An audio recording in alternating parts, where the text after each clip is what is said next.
hangad ay mapayapang buhay. Ngunit nagbago lahat nang walang awa nilang kinitil ang aking mga anak. Ako si Kapitan Pablo, pinuno ng mga tilusang, inaalipin ng sistema upang magdusa at abusuhin. Kahit sa kawalan ng hustisya, wala akong magawa kung hindi itanim ang aking galit sa mga praileng walang awa.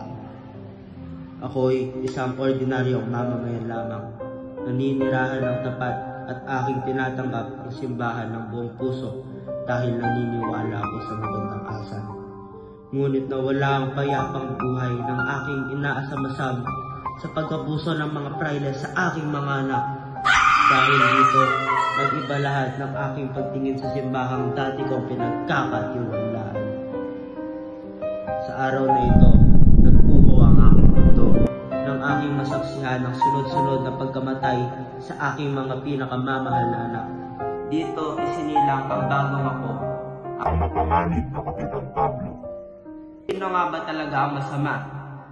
Ang lumalaban para sa hustisya o ang lumalaban para patalsikin ang mga inosente?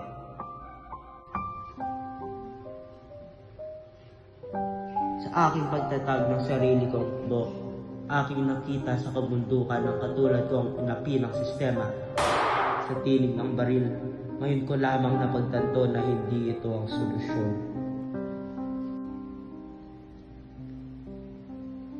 Si Elias, aking itinuring na anak, ay isang batang may magandang kinabukasan.